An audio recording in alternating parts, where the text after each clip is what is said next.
Good. Well, hello, very warm welcome to everybody who's tuning in from around the world to our live stream of our recent releases.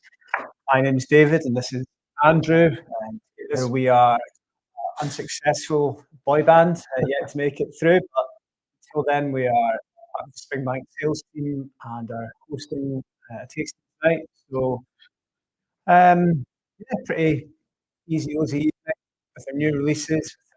Around Springbank, something from Kilkerran, Longrow there as well. So please, if you've got any questions, if you're joining in, let us know where you're watching from. If you've got any questions about the tasting, distilleries, everything in general, please give us a shout. On Facebook, Instagram, YouTube, I think are the three platforms that we're going with. Something else that's new is the background as well. Looks a lot better. Oh, nice orange glow, yeah. Upgraded camera, the light in the background, everything. It's looking great. I think it's the first live stream we've done without Nathan in the background, working away. So Dave Wood has kindly stepped in, our newest addition to the sales team. Was this in the job description, Dave? No, it wasn't. Well, neither was sourcing big red buttons from the Malt Festival. But, yeah. Nathan's not going anywhere either. He's just on holiday. Right. Awful time to take annual leave. Anyway, so without further ado, I think, Andrew, you're going to kick us off with the Hazelburn Sherrywood to start things off for the evening. And due to perhaps our own disorganisation, we only have one tasting pack between the two of us and sharing. So when it comes to pouring your dram, please remember not put it all in. Me and David are splitting this between us, half a little sample. So while you guys are sitting at home with 2 CL, just think about us, me and David, with 1 CL in a glass each. But that is my fault, so won't happen again. But the very first whiskey that we have is on the left-hand side, far left over there. Sorry, far right, far left on camera. That's what I meant. That's what I meant. This is a Hazelburn, 8 years old, all around Sherrywood. It's 100% sherry casks, and the ABV is 48.2%. This whiskey came out in June of this year, just after the Malts Festival. And in the UK, we retailed this for £75 per bottle. When I tried this whiskey, it is an awful lot of the sherry characteristics coming in through here. Awful lot of sort of cherries, red fruits, cola cubes, sort of cola syrup. But it's not absolutely overpowering, the Hazelburn, for me, to be perfectly honest. Still taste a little bit of the Hazelburn through there, but it's very, very different from the other sort of standard Hazelburn 10, which is matured exclusively in ex-bourbon cask. So using the Oloroso cask is a nice difference in the standard Hazelburn. Exactly. And also, I think there's quite a lot of licorice in the finish as well. I'm still to catch up. I think you're right about the cherries, sort of toffee apple note, which maybe leans into about that fruitiness, coupled with the sherry cask influence. Big time. Yeah, and I think we were discussing earlier that there might be a range of people watching this, from people who have perhaps never tried Springbank before, that were lucky enough to get a package in. So welcome to you guys. So, for those who maybe haven't tried Hazelburn, might have already said this, but it makes a very small part of our overall production, really only around 10% a year. 80% of the focus at Springbank, 10% on Hazelburn and 10% on Longrow. And Hazelburn's a bit of an oddity in the fact that it's triple distilled, non-peated, so it's the lightest style of whiskey that we produce. First produced in 1997. Yep. Frank McCarty back in the day. Mm-hmm. Got a job in 1996. Came from Bushmills in Ireland, and we sold 3 stills at Springbank. start making a triple distilled Irish style just on the mainland here in Scotland. I think the sort of thinking behind it is Springbank whiskey, the characteristic of Campbell was quite robust and complex. And you wanted to try and emulate a lighter style of whiskey, almost like as a gateway whiskey. But although we talk about Hazelburn being the lightest style of whiskey we produce, it still has that sort of oily texture to it. It's certainly not light as in sort of Still wishy-washy. robust. Yeah. It's still robust compared to other drams in the market anyway. Still got the Campbelltown elements. Yeah. But we were speaking about this in the office earlier. You may have noted the Longrow Sherry series that it's coming in at a more than expected ABV. No bottle is cask strength, but you explain why it's a little bit lower ABV. Essentially, I guess you might call this marrying strength. So normally before we bottle run, we take the casks, put them into that, take them down to cask strength to around 50%, and then put them back into cask for around 6 to 12 months to just allow the whiskey from different casks to integrate. And I think, perhaps not out of design but accident, the first time we did it in Sherrywood, the casks had already been vatted and reduced as if it was going to what would have been the case for a 12-year-old. And we're sticklers for once it's done and follow the tradition. So I think we seem to have followed that year on year. So this is more of a marrying strength whiskey than a cask strength whiskey. But to be honest, I think it works really well and leads into that sort of lighter style of whiskey. 100%. So just reading through the comments here, I'm on YouTube right now. Although the latest comment says how all the sound is breaking up a little bit. Is that my connection or others? Does anyone else have the same? Can you please comment and let us know if there's any issues with the audio? Someone else is saying for me. Is that across all channels or just YouTube? Guys on Facebook and on Instagram, let us know how the audio is, please. Also, I'm seeing a lot of hello from different cities and countries. So Gav's Drams, hello from Edinburgh. Jordan Komorowski, hello from Krakow in Poland.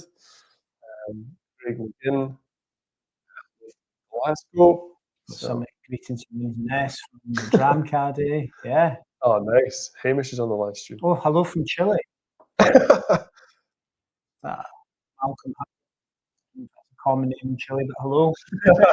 Maybe on holiday, I'd imagine. Yeah, the audio is quite broken on YouTube. Sound is breaking time to time. Same here. We'll try and figure it out for you guys. Anyway. I think my microphone is perhaps scuffing about a bit, so tight. That helps.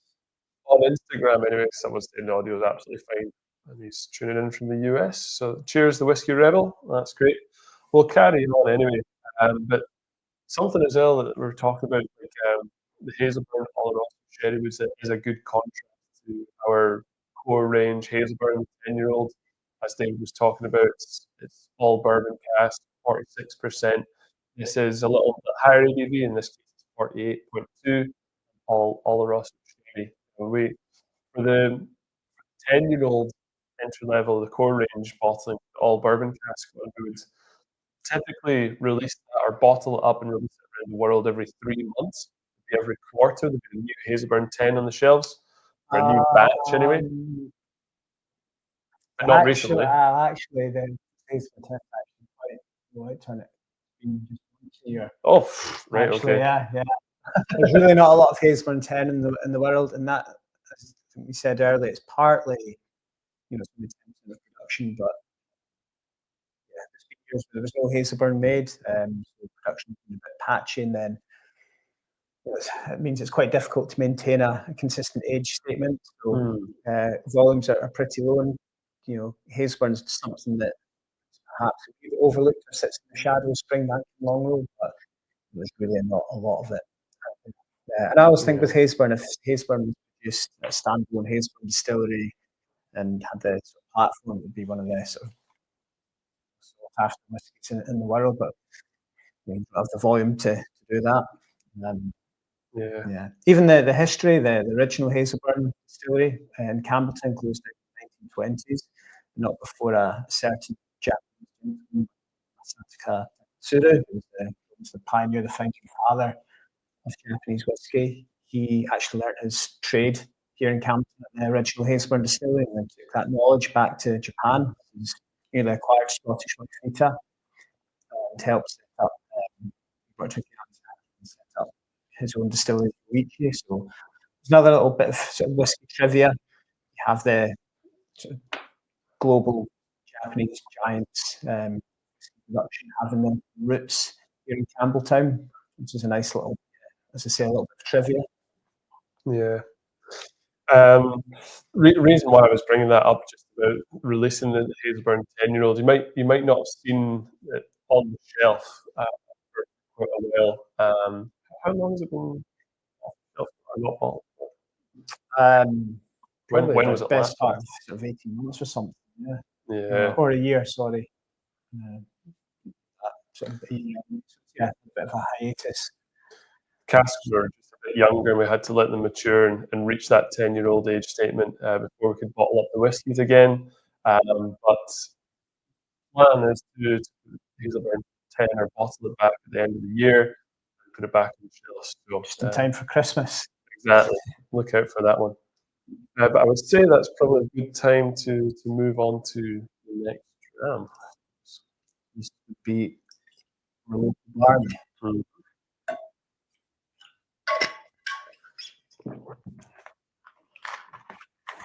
So I'll remember to only pour half of this tonight.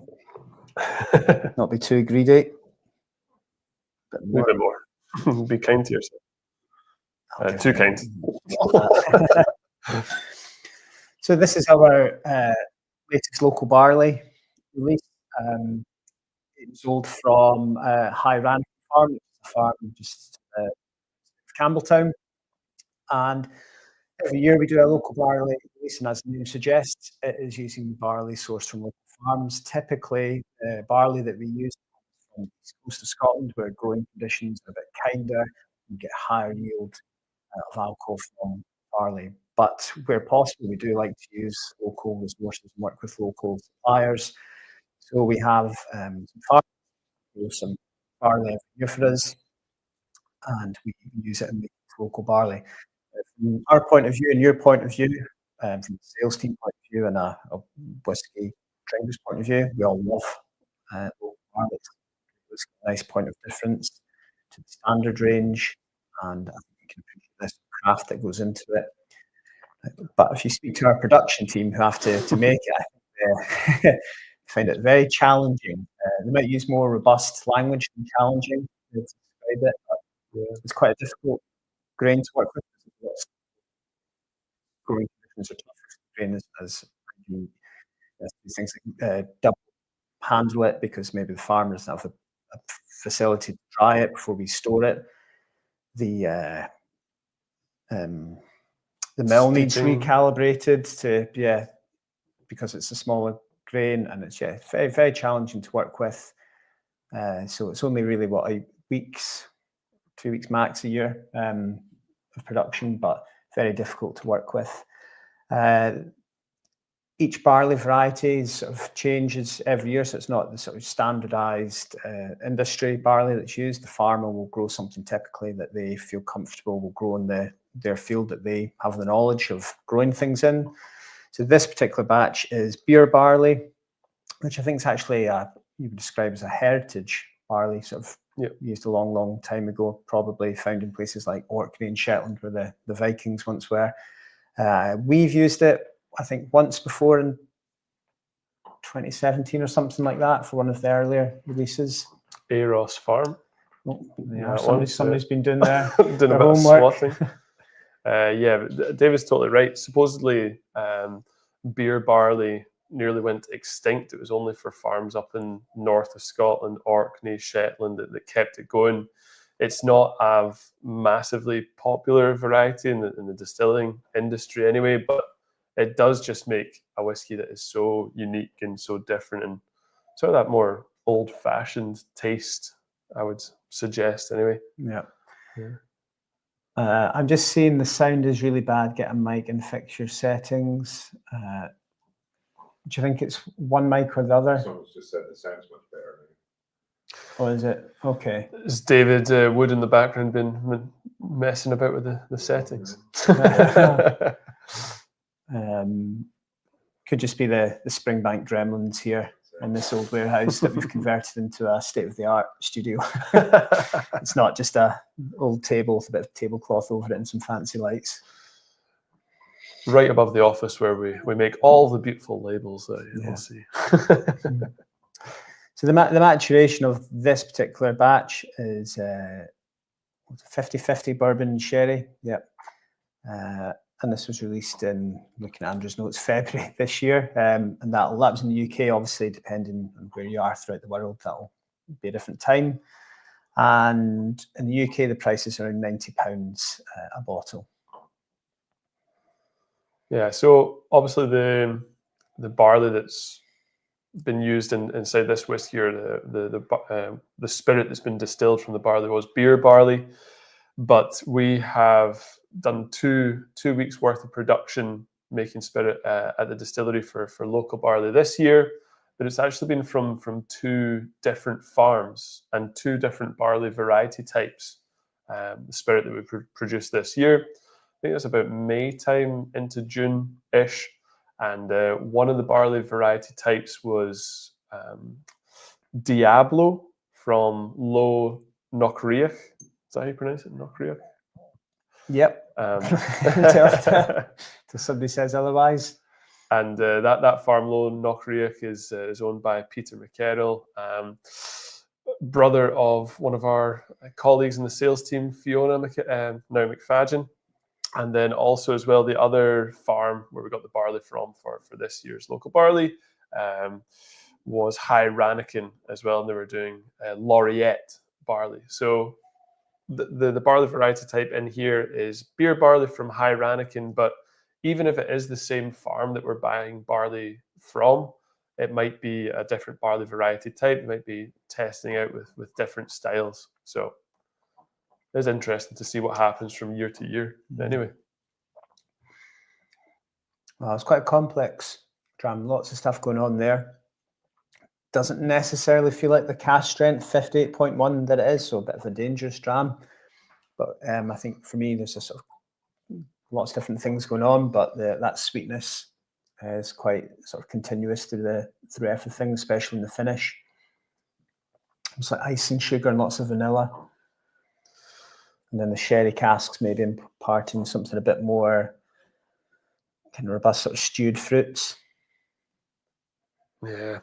Everyone's saying that the sound is a lot better now. That's great, guys. Thank you for letting us know. Yeah, I think that might have been my bad, actually. Sorry, everyone. First day back after annual leave. But yeah, when I tasted this one as well, like I didn't think the sherry was too overpowering. It's 50% bourbon, 50% sherry. There's like a lot of sort of vanilla ice cream in here, bit of Turkish delight, bit of rhubarb going on. But the main flavor difference is, it must be the barley that we're using in here, because this tastes so different from normal Springbank anyway. And we normally get the barley for Springbank, Hazelburn, Longrow, the standard distillate that comes from the northeast of Scotland, but about 5-10% of the barley every single year comes from these local farmers. Yeah, I think there's something maybe more herbal, more earthy going on with this, if you were to compare it to the Springbank 10. Yeah. And then the sort of earthy sort of note complements that lovely sort of peat smoke that comes through in the finish as well. See if there's some questions in here. Any more Hazelburn making it to USA? I think we covered that. Yeah, definitely. That'll be in the next shipment. Any Madeira finish whiskies upcoming? Interesting. We do have Springbank and Madeira casks maturing away nicely, and some of those, I think, did we showcase that at the Society tasting at the Malts Festival? We may have tasted those in the office recently, yeah? We did. They're pretty special. So perhaps something coming up, but we've got various parcels of casks in the warehouse that we sort of put away for rainy days and malts festivals and things like that. So yeah, potentially Madeira in the horizon. It's a lovely cask type to work with. It's beautiful sweetness, but when you have a big, bold spirit like a Springbank, Hazelburn, a Longrow that can handle big, strong casks, it just works incredibly well. Afro Clown, want to confirm Longrow will not have any age statement expression in the short future. We'll speak about Longrow near the end, and we'll chat about this new 100 proof bottling and everything that's in store with Longrow. Anyway. I think specifically might have been talking about the Longrow 18. So yeah, we'll cover that off when we get to Longrow. Otherwise, we'll forget what we're doing if we don't do it in logical order. Right, that's time to move on to the third whiskey.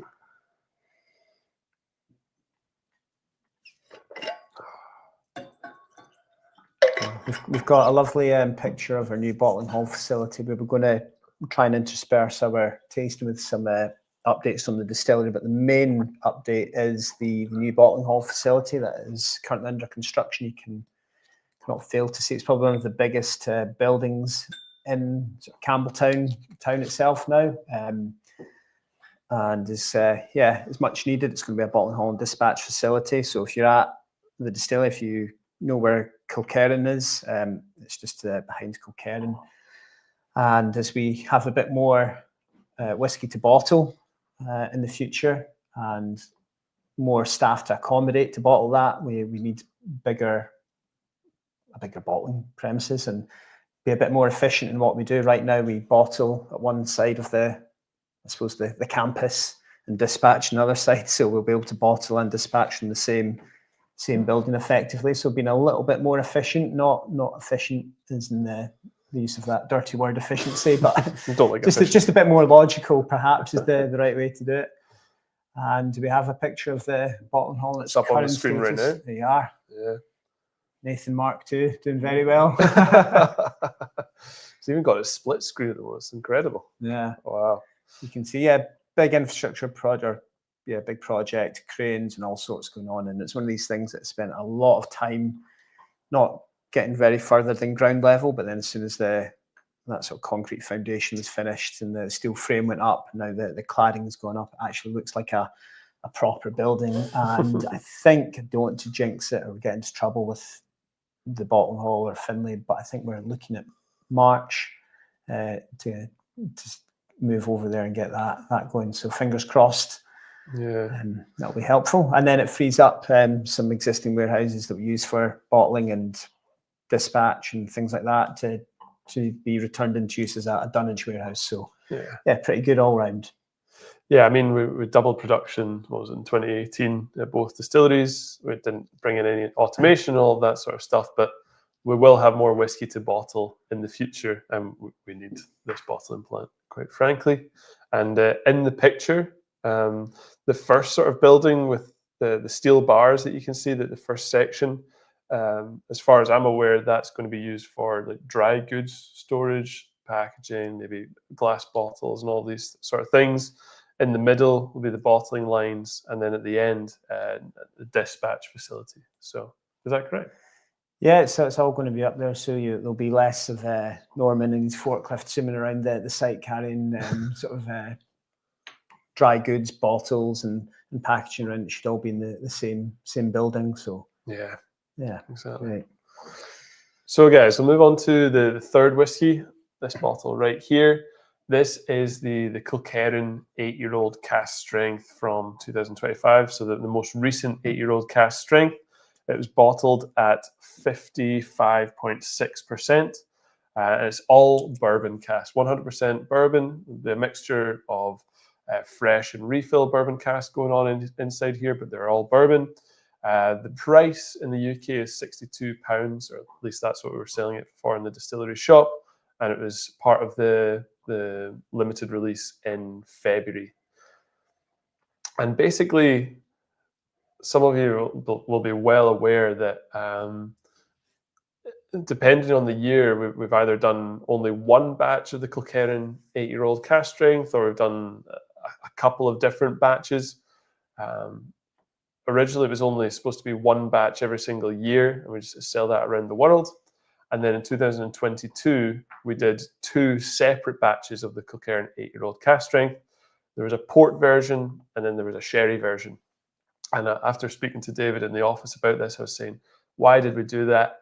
The original plan for 2022 was to mix the port casks and the sherry casks together. Yeah, just do sort of normal vatting with if that's the recipe, if you like, the port and sherry casks. Yeah. Yeah, but it was decided to just separate them out and have a specific port edition and a specific sherry edition. So there's 2 different batches for that year. Then the following year, in 2023, there was a bourbon and a sherry, similar story. But then in 2024, we went back to the 1 batch per year, and that was all sherry. All the rest was sherry in 2024. And then this one, 2025, all bourbon. Next year, going to be an all bourbon version as well. But when I tasted this one, this is typical Kilkerran at a younger age. You've got an awful lot of the sort of lemon zesty notes coming in here, a lot of lemon meringue pie, sherbety notes. But it's really sweet, it's bright, it's zingy, zesty. Get an awful lot of peat smoke in here as well. It's quite ashy. It's quite funny because it is peated to the same sort of level as Springbank, that's sort of 10-15 parts per million.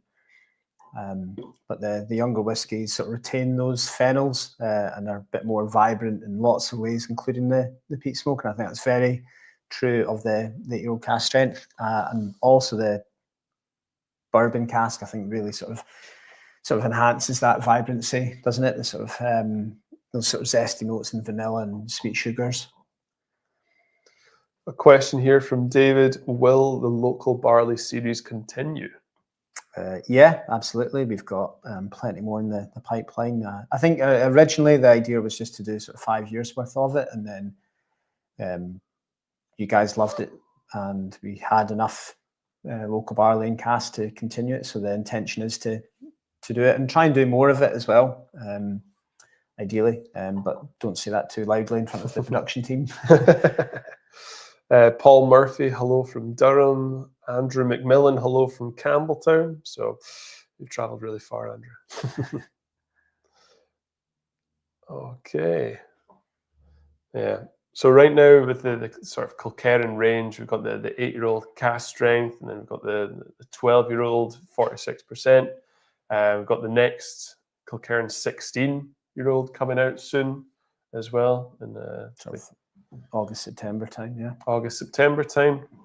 And are there any plans to do an older Kilkerran in the future? We've done the Malts Festival ones, the bottles. Yeah, I suppose touching upon it, the thing with Kilkerran is production is limited to 3 months a year right now, and that's really us having increased production. So last year we were 90-something thousand litres of pure alcohol, so it's not really a lot to use. By the time we have our 12-year-old, 8-year-old cask strength, heavily peated, and the 16, there's really not a lot left over to age on. We'd just be holding stuff back to reduce what's currently available to produce something in the future, which is next to nothing. So we thought probably best just to try and maintain what we have. But the ideal situation will be that we can get Kilkerran running for 12 months of the year, to have lots of Kilkerran available to sell across the world, which would also play into Springbank's hands, because instead of just doing 9 months at Springbank and then the production guys going over to Kilkerran to do 3 months, they could have your own production team at Glengyle producing Kilkerran and a standalone team at Springbank, so you could have 12 months each distillery, making a bit more whiskey than we have right now. Yeah. And just speaking a little bit more about Kilkerran, I always find it so fascinating. It's the barley that goes into your Kilkerran 8-year-old cask strength, or your 12-year-old, or your 16 years old. The recipe for that is it's basically it's the barley is malted at Springbank to the exact same recipe or specifications as Springbank malted barley.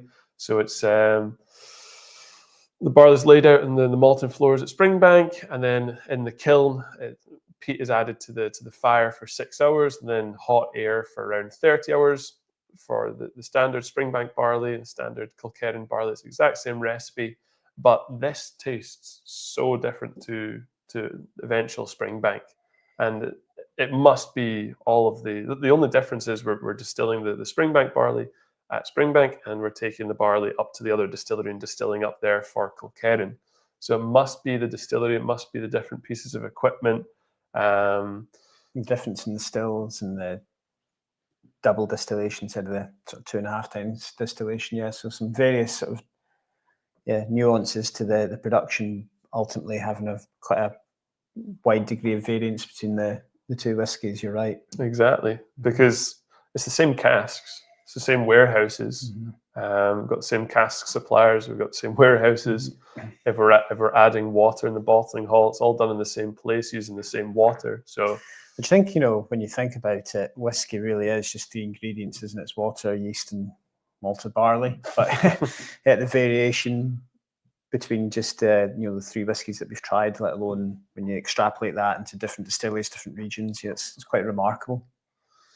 Guy Dutton, very pleased you separated the Kilkerran port and sherry cask in the dual release, both very interesting and enjoyable. I must say I wasn't necessarily the world's biggest fan of port maturation, and it was the Kilkerran 8-year-old import cask that really sort of turned me onto the port. There was sort of lovely sort of barbecued meats, the sort of just those big savoury notes. Really found a new appreciation for port maturation. Bob Miller, the Madeira in the Kilkerran Festival blending session was great. Strawberry-licious. Banging, I think he said there. Didn't want to say that. But, Strawberry-licious, yeah. And I think, we introduced the blending session for the first time at the Malts Festival, and I think hopefully here to stay. Fantastic, great fun. You guys let loose with some different cask types to make your own bottle to take away, hosted by yourself and Donald Brown. That was a fun day. Yeah. Donald's a good character. But we've been obviously doing the Springbank blending session here just behind the washback bar in the lab, and then Cadenhead's introduced their blending lab down behind the Cadenhead shop in Campbelltown. So it kind of made sense maybe to offer something for Kilkerran anyway, and we trialed it at the Malts Festival. It seemed to go down really, really well. I think 5 of the whiskies were 8 years old, and then we threw in another 10-year-old, all different cask types. So that bourbons, sherries, there's red wine. I think there was a Madeira, as Bob was talking about, some other different cask types as well. And we'll see what happens in the future. Anyway. Yeah. If anybody has any suggestions or ideas of things they'd like to see at the Malts Festival or just at the distillery in general, please do let us know. Morton Pedersen, you started the Kilkerran blendings as part of the anniversary. Is it going to be a permanent thing now?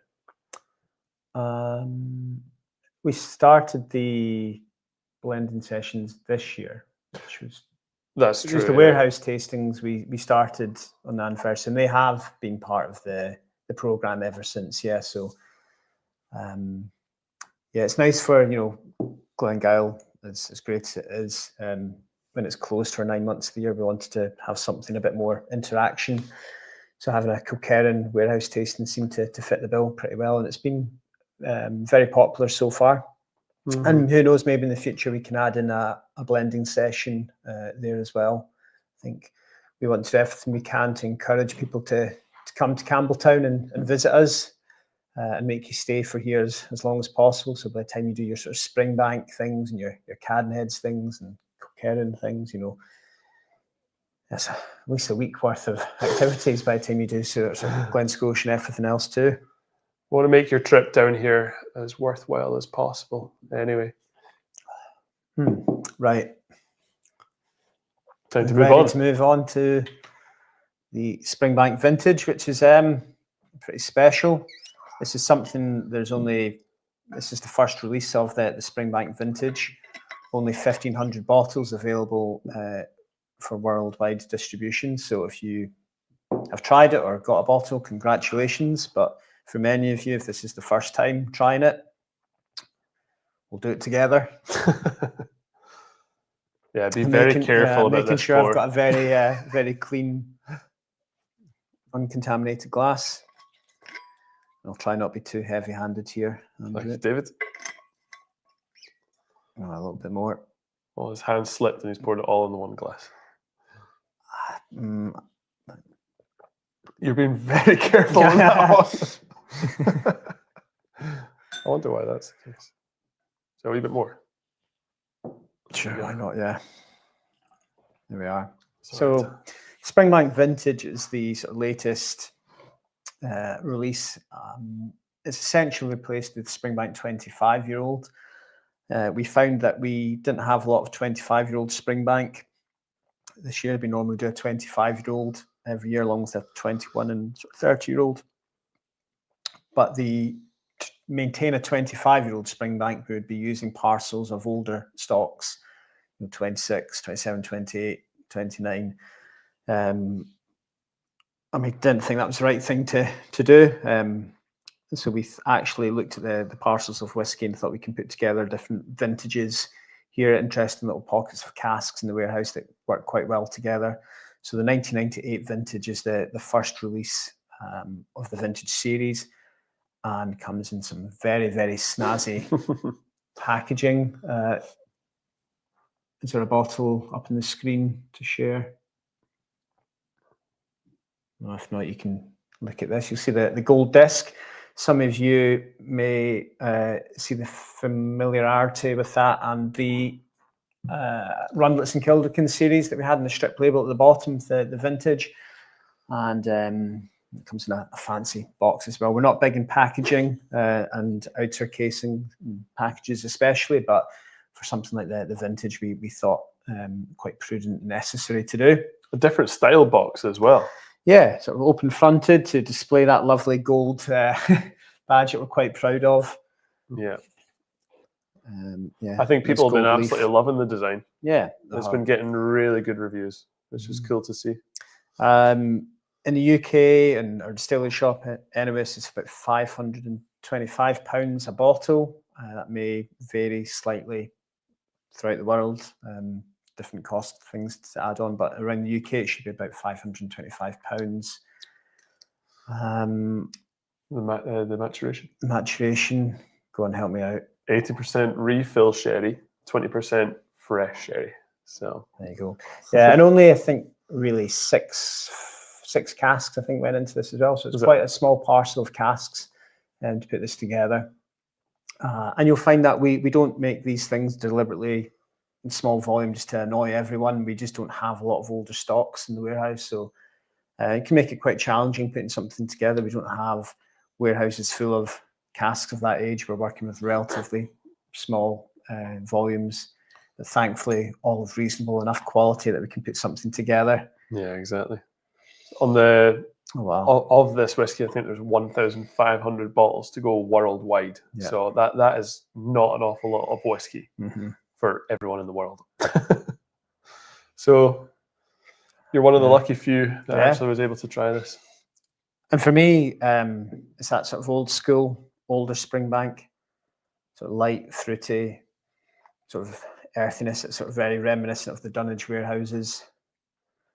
Things like bung cloth and you love that taste.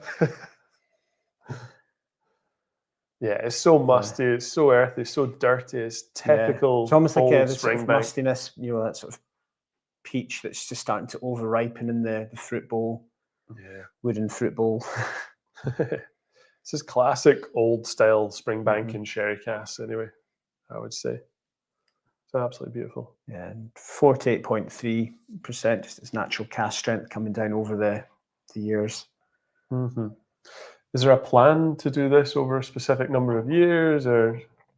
At least for the next few years, we've sort of looked ahead, and we can work out we've got it. Yeah, can't remember how far into the future, but certainly there'll be a few years worth of this at the very least.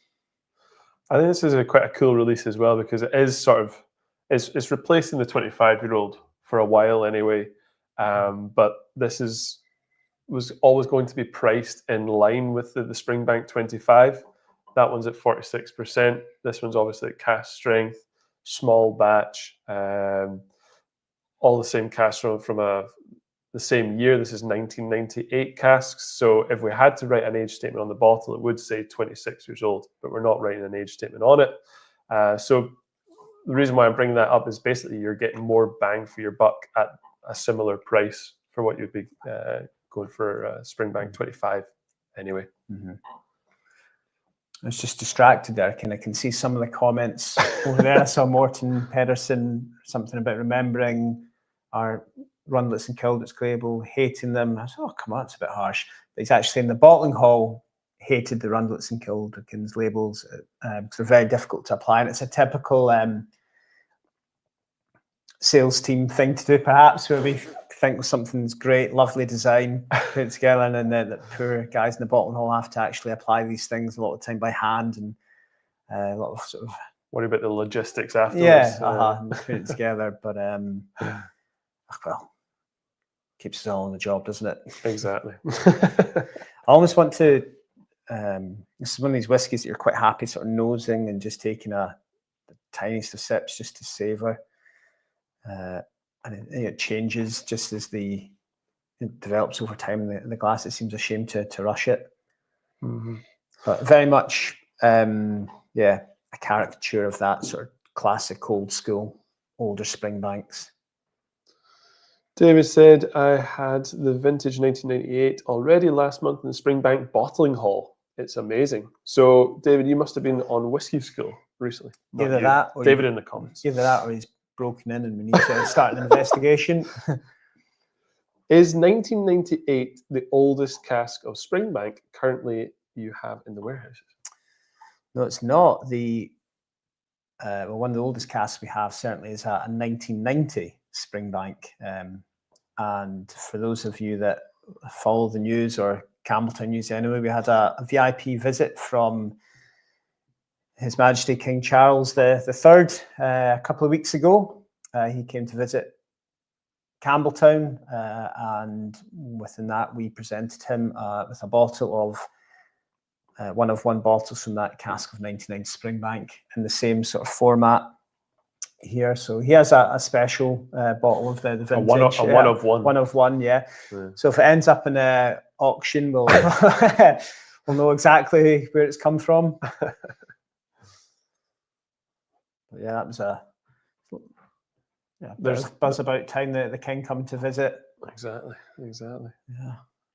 But yeah, there's not too many other casks that are older than that 1990. There's no 70 or 80-year-old casks of Springbank chilling in the warehouses right now. So. Yeah, really, the older casks that we had, most of them got used up in the Millennium series.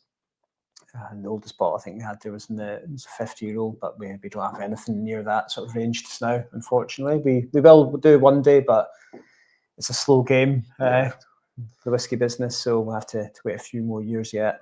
It's a long way off. Wanted to speak a little bit about the tasting packs and the sale in general. You might have noticed that we trialed something newer for the sale of this tasting pack release anyway.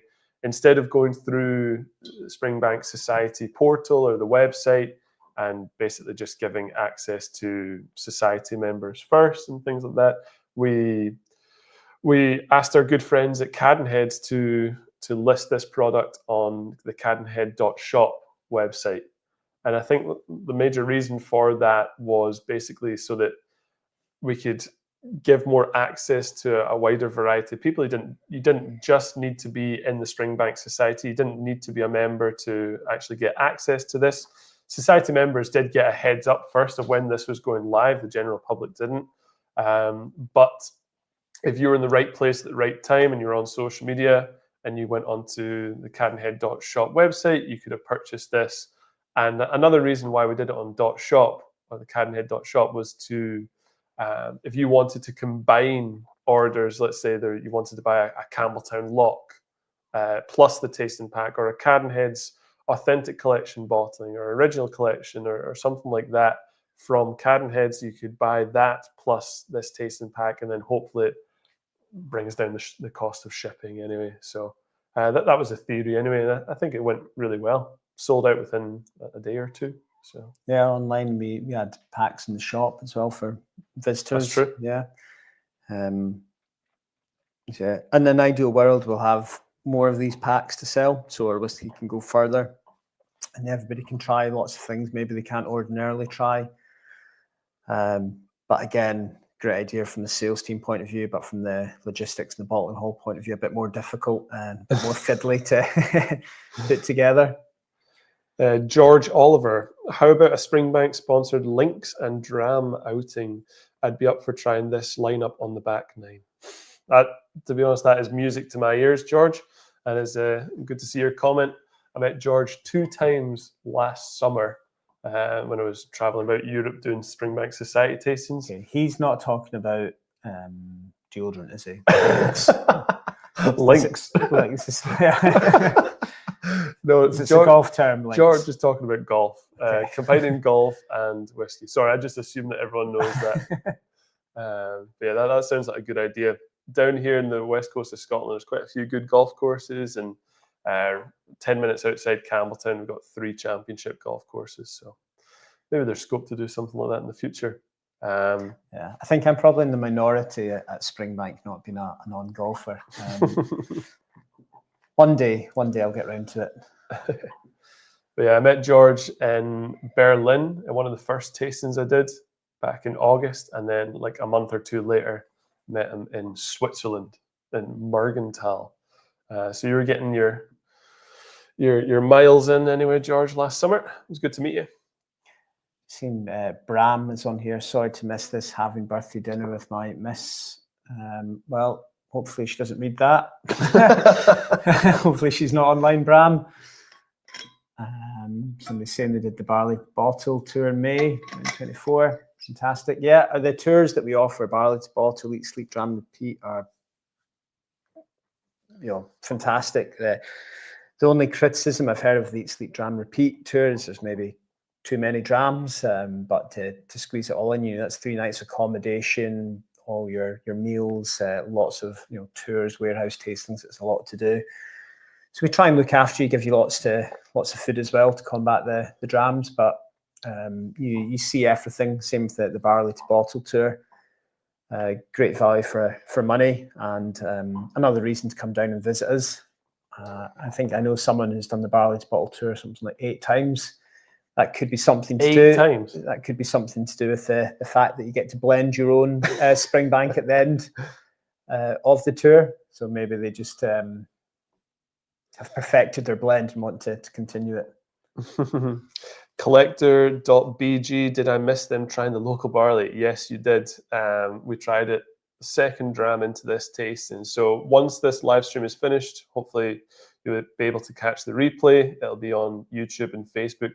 I don't know if it saves to Instagram, to be honest. I'm not, it's definitely on YouTube and Facebook, the replay. I love that. We have hello from Ohio, hello from Rosyth. Slightly representing, different. Representing. Great to see everybody join from Scotland and further afield. Especially time zones might be a little bit different. In Ohio, I guess you're something like 7 or 8 hours behind us. So cheers. You like your trips to the US? Huh? Very much do. Yeah, always well looked after, very hospitable. Yeah. There's another question here just about the vintage. How do you pick these casks? Why is this vintage? Why is this vintage and not others? So why have we picked this vintage and not others? Yeah, so we have essentially looked at a range of vintages, different years, different parcels of casks. Myself, Ranald, and Finlay. I'll go through the the casks, and we've just we'll have a little plan for years, and we'll take various things into account, such as trying not to replicate sort of vintages sort of one after the other, so try and spread things out. But really, it sort of comes down to what's available and what we think's ready for now, and maybe something needs a bit more time. We'll do that. Essentially, yeah, just we'll bottle it when we think it's good enough. Yeah. Right, time to move on to the 5th whiskey on this lineup.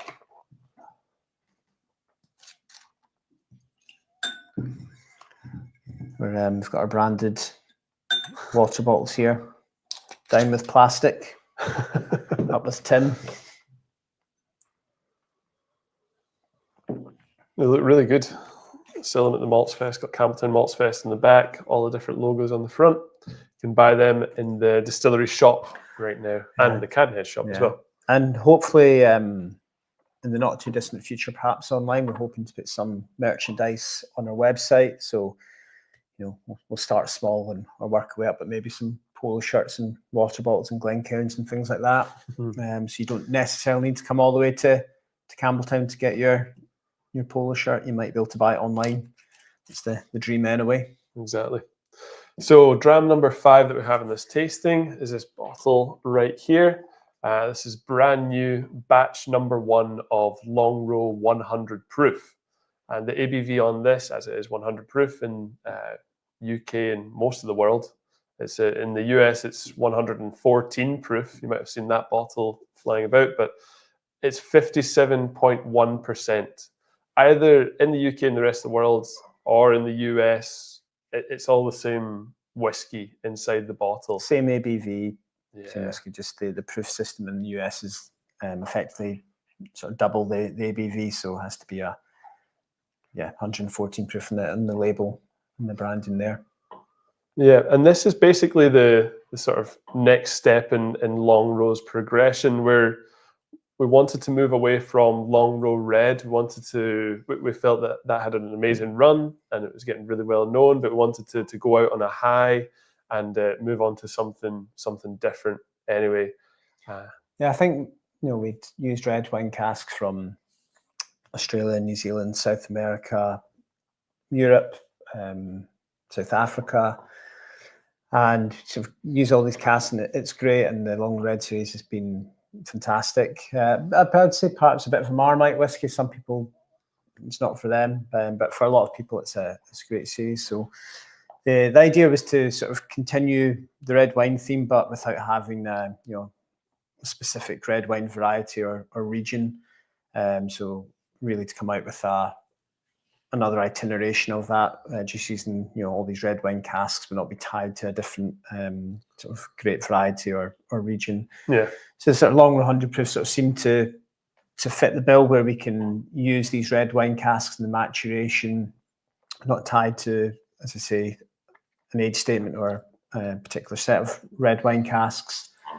And I think the 100 proof, we've just started falling in love with 100 proof.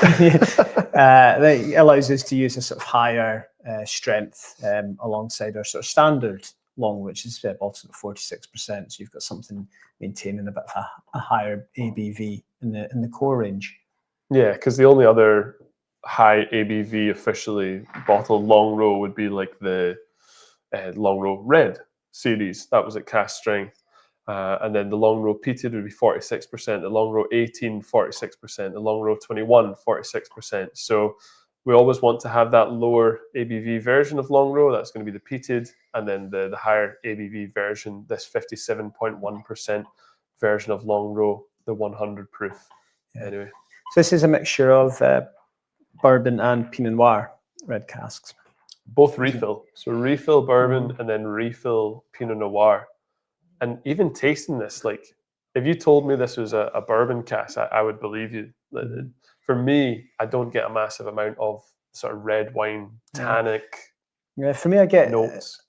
A touch of it's almost like sort of red berries are still on the bramble bush. There's that sort of herby sort of vegetal note, bit of a sort of red berry influence in the background. Yeah. Even a sort of soft cheese type note, that sort of creaminess. Yeah, it's There's actually definitely quite a lot cheesiness. going on in there, isn't there? I find the peat smoke is so interesting as well, though. In this Longrow, it's really mainland, sort of heathered, vegetal.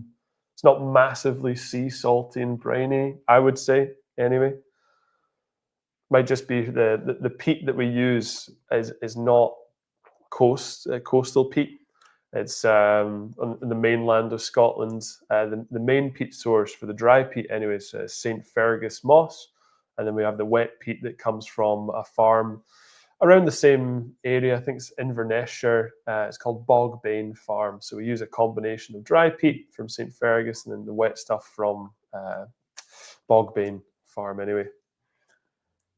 I'll see there's a comment on from Guy Dutton. Look forward to the Springbank 100 proof. As do I. Yeah, we have something up our sleeve for later on in the next month or two. A new Springbank released to the core range, Springbank 100 proof. I think the reason we're big fans of it, especially, is it's fully 100% bourbon matured. Maybe there's a little bit of bias from the distillery side of things. We really like Springbank and bourbon casks, and we do not currently have anything in the core range that's 100% bourbon matured. Everything's usually a mixture of bourbon and sherry, or 100% sherry. You might have some years where the 18-year-old might be 100% bourbon. That's just one off, but this will be a standalone core whiskey, 100% bourbon, cask matured. Anyway, digressing from Longrow. But actually, just to go back to that 100 proof, that we tasted it in the office, did some tasting notes. That 100 proof is incredible for the price point as well. And you're still talking about Springbank 100 proof. Springbank 100 proof, yeah. I mean, this is absolutely gorgeous as well. But I think we'll need to put the 100 proof in the next tasting pack that we do, the Springbank 100 proof, and everybody will try it. But it'll be in reasonable volumes that hopefully you'll be able to get a bottle when it's released. Yeah, so Longrow, our I hesitate to call it our heavily peated whiskey. It's just our peated whiskey that we do from Springbank, and as we said before, it makes up about 10% of our production. A good 48 hours of peat smoke drying the barley bed in the kiln, and as Andrew's sort of saying, the type of peat I think gives us that sort of softer, sort of campfire ember smoke rather than anything sort of bigger and medicinal. David said, what kind of sherry casks exactly? And he's talking about the 1998. So when we just say sherry, that's our control type. That's our standard type of sherry cask. That'd be Oloroso sherry. If it's PX, Amontillado, Fino, Palo Cortado, whatever, we do experiment with those, but we will tell you that usually. But if we just say bourbon and sherry, that means bourbon and Oloroso sherry for us. Anyway. So yeah, hopefully you're liking this first batch of Longrow 100 proof. I think it's absolutely gorgeous. The next one that will be released next year is going to be, I should say on this batch number 1, you can read in the fine print on the label, we actually tell you a combination of refill bourbons and refill Pinot Noir casks for this batch number 1. And we say batch number 1, but on the next batch, it should say fresh Rioja and refill bourbon and fresh Rioja. So that'll taste pretty different, I would imagine. And I know Finlay has been the one regret in the Longrow Red series for me is we never managed to get any North American red wine casks from California or anywhere like that. But I understand Finlay Ross, our production director, has been approached and we have contacts. Hopefully we're going to see some North American red wine casks coming over, and we'll maybe do a special Longrow Red for that when it comes available. And then we sort of ticked off all the major continents. That'll be wine producing great continents anyway. Are you trying to build up older stock, or is demand at the moment in the way of doing that? Christian K. Building up older stocks, I guess we generally are. I mean, 10 years ago, we had just launched a Springbank 21. We followed that up with 25. We've now have 30. there's maybe plans to do something a little bit older than a 30 in a few years' time. And yeah, the stocks are slowly starting to build up. For some things, for Longrow, unfortunately, we don't have much in the way of older stock. So we used to have the Longrow 18, but that has now finished, and we don't have enough casks to do a sort of worldwide release of the Longrow 18. So we'll keep those older casks back for special things like malts festivals, open days, and this type of thing as well. But yeah, it's been difficult. There's so much demand for things like Springbank 10, 12, 15 sort of standard Longrow that to keep stocks back to age on does impact what we can do today. So it's this fine balance of keeping stuff for the future and using what we need right now. Yeah. And on that note, time to move on to the last whiskey, I would say. Yep. So we're on to back over to Kilkerran. This is our heavily peated batch 12. It is indeed. Batch 12, yeah. And for those eagle-eyed viewers, you'll see that it's in our sort of tall clear bottle. This is what Kilkerran was originally bottled in. Then we moved over to these sort of squatter dumpy style bottles that we used at Springbank. But unfortunately, the company that produces our bottles had a fire in the production line. That's meant productions had to cease of our bottles, and we've not been able to source the bottles from anywhere else. And so we're waiting for them to fix the production line. I think it's up and running or almost up and running now. But unfortunately, we didn't have enough Kilkerran bottles in stock to continue bottling in the existing Kilkerran bottles. So we've reverted back to the tall clear bottles. And I've seen lots of posts already online saying, "Oh, this is a collector's item now," and it's sort of tall clear, or bring back the tall clear bottles in general. But the idea is to we'll have about 6 months worth of Kilkerran bottled in these, and then we'll go back to the dumpier style of bottles. So Kilkerran heavily peated, we bottle twice a year. Standard Kilkerran bottled, the malted around 10 to 15 ppm is the phenol count. For the heavily peated, the first batch, the phenol count was in the 80s. Subsequent batches have been a little bit less than that. Essentially, always sort of use some of the initial batches. It's almost like a Solera system with the cask. So there's some younger stuff mixed in with the older stuff. And for us, if you're trying to produce a heavily peated whiskey, and you know that those phenols break down over time, you want to use younger whiskey to keep up that heavily peated influence. Even though I'm describing it as heavily peated, even some might say it's a bit of a misrepresentation. The peat is very much there, but it's not an overwhelming characteristic for me. The peat is always very well integrated and quite balanced with the sort of sweetness and the other Kilkerran notes that we have. Yeah. Yeah. Well, immediately just so much fruit and sweetness coming through, even in advance of the smoke, I think. Get a lot of like shortbread crust and caramelized brown sugar and creme brulee sort of creaminess. Yeah, that sort of shortbread Absolutely with sort of gorgeous. dustiness, sort of sugar on the top is exactly the sort of thing that it conjures up. Yeah. 58.4%. It's a big boy. Nice whiskey to end the tasting on. Nice big cask strength. Big punch. But yeah, you might notice like there's no age statement on the Kilkerran heavily peated batch 12 or any of the Kilkerran heavily peated that we've done. The reason for that is we're using a combination of casks of different age. So even just, I was looking at the vatting recipe for this. There's casks from 2017 mixed with 2018, 2019, 2020 in here. So it's a combination of different years. And if we had to write a number on the front, it would be the youngest cask involved. So maybe if it was 2020 cask, it would say 4-year-old on the front or 5-year-old or whatever. But there's 6, 7, 8-year-old whiskey still in there. Yeah. So.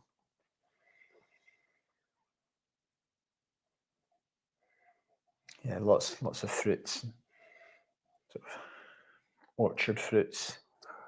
Yeah. sweetness, the caramel shortbread, as you said. Still got a touch of the sort of lemon zesty note, not as maybe as much as the Kilkerran 8-year-old. Very interesting. Absolutely gorgeous whiskey. Yeah, Good and sipper. then the finish is very much where the smoke sort of rolls over the palate, and you get maybe a bit more of that sort of coastal maritime note, that salinity. Hello, everyone. I wanted to say hi. I will see replay. Greetings, Nico from the Netherlands. I'm guessing that's Nico Pardy Cooper. Good to hear from you, Nico. It was good to see you at the Malts Festival. Another question from David. I love the heavily peated. I've loved heavily peated since batch 1. Where did the recent decision come from to call it small batch instead of peat in progress? Yeah, well, the original concept was to put it out as a developmental series, so peat in progress. We didn't really know how it was going to be. We were very enamored with it from the get-go, from 18 months. And it made sense to share that with you guys as soon as possible. But then we actually realized we were achieving consistency, and it wasn't too much progress going on. We'd sort of reached a good level.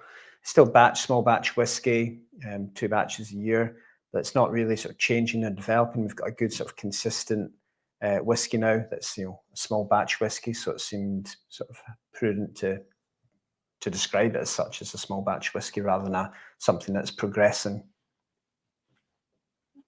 Big time. I think it was like batch 1 through 8 was small batch.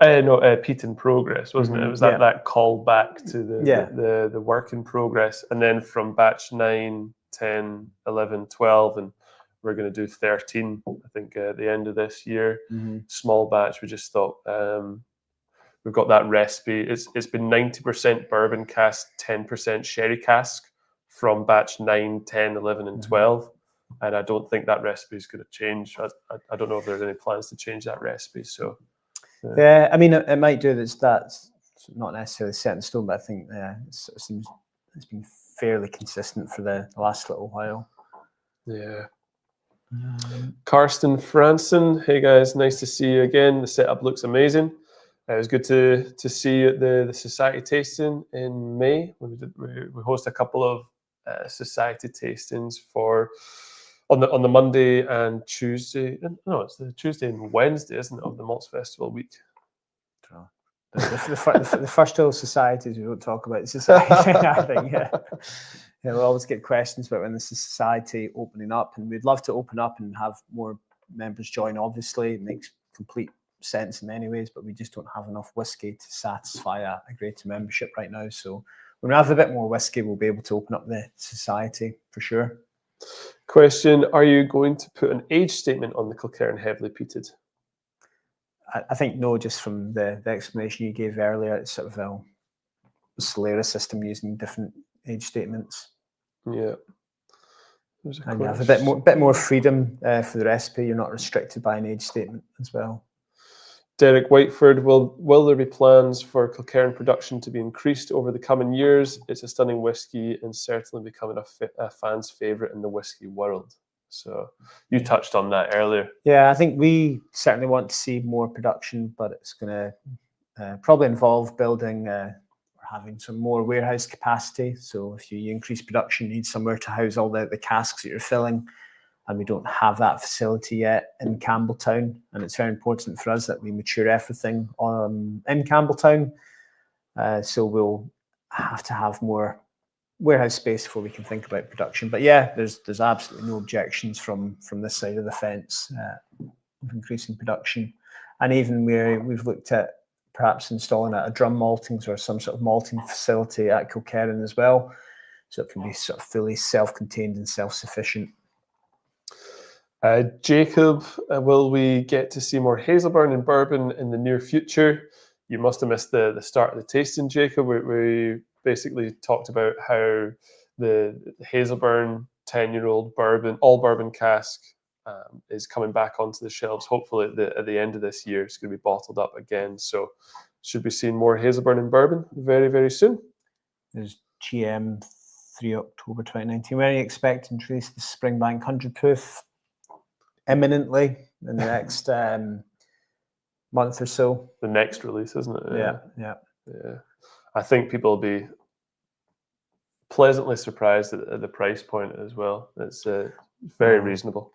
The 98 is one of the best drams I've ever had. Shame there's no bottles left. That's from Slight 81. Yeah, it's a fantastic dram. And that's the beauty of these tasting packs and why we want to do it. Is to get as many people to try it as possible and share it as far and wide. Not everybody can afford a bottle or get access to a bottle, even if it's a couple of friends clubbing together or whatever. So this is a nice way of getting the whiskey out there. Andrea, will the tall bottles be used for all of the whiskies in the range? We touched on that a little bit when David was introducing the dram. Basically, there was a disruption in the production line at the plant where the bottles are normal bottles are made. Once they get the production line back up and running, we'll have our normal bottle shapes back. So these will be collector's items for a little bit of time. Stock up on them. Yeah. So, but there will be some 12-year-old and the 16-year-old will be in the tall clears. So yeah, they'll be sort of across the range in tall clears for a while. For Kilkerran only, Springbank should remain in these bottles. Yeah. If anyone else has any other questions, please send them to us. What's been your favourite dram of the night, Andrew? Oh, it's hard not to say the 1998, but I think you almost have to exclude that, don't you? Yeah. I love the Hazelburn sherry. Yeah. I'm a big sherry guy. I love a big sherry bomb, and that Hazelburn was absolutely beautiful. Yeah. What about yourself? Yeah, aside from the vintage, I'm going to say the heavily peated, not just because it's in a new tall clear bottle, but I think the balance between the sort of smoke and the sweetness and the higher ABV just ticks all the right boxes for me. Excellent. Scott Moore, the Kilkerran heavily peated is my desert island dram. Nice. Excellent. Yeah, I wouldn't disagree with you. I love that. And I saw a comment from someone further up in the Facebook comments. We're talking about tuning in from York Whiskey Club. So I'll be doing a tasting with you guys very, very soon. I'm doing a lot more tastings around the UK. I saw that the Glasgow Southside Whiskey Club started advertising their Springbank tasting tickets last night. So should be seeing my face and some of my other colleagues around the UK doing some more tastings in the very near future.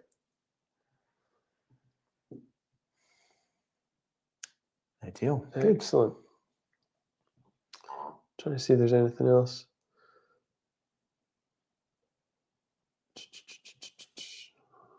Well, I'm sure if there's anything else. Why is it so hard to get hands on Springbank? You can answer that one. Yeah, there's just demand versus supply. We didn't make enough whiskey a generation ago for today's demand, and the way we make our whiskey is very, small scale, very hands-on. We do everything on site. We don't believe in efficiencies that might change the character and the nature of the whiskey that we produce. So, yeah, it's as simple as that, really. We could probably chuck everything that we produce into an on-age statement whiskey, but we're not going to do that, thankfully. So we appreciate we're a difficult whiskey to get a hold of. So thank you for persevering and trying to find us, and hopefully you're able to try things like the packs here and the whiskies, and things will get a bit easier. The 5-year-old 100 proof that we're talking about should help things, and as we've increased production since 2018, there'll be a bit more stock coming online then, but it's just the nature of making whiskey. If you call your whiskey a 10-year-old, you have to wait 10 years from making it to bottling it. Yeah, exactly. Jordan Komorowski is asking for some inside information, some heads up about the cask ratios of different releases. Jordan, you're just going to have to wait. You're in the society. You will get that information very, very soon. But it's only will not be too much longer until the next limited batch release from the distilleries anyway. So, yeah, apart from that, guys, it's been an absolute pleasure. Thank you for tuning in. We hope you enjoyed the drams. And anything else to say, David? Nope. Apart from that, Slange. Slange, and thanks to David Wood as well. Cheers. Thanks, guys. Take Bye. care.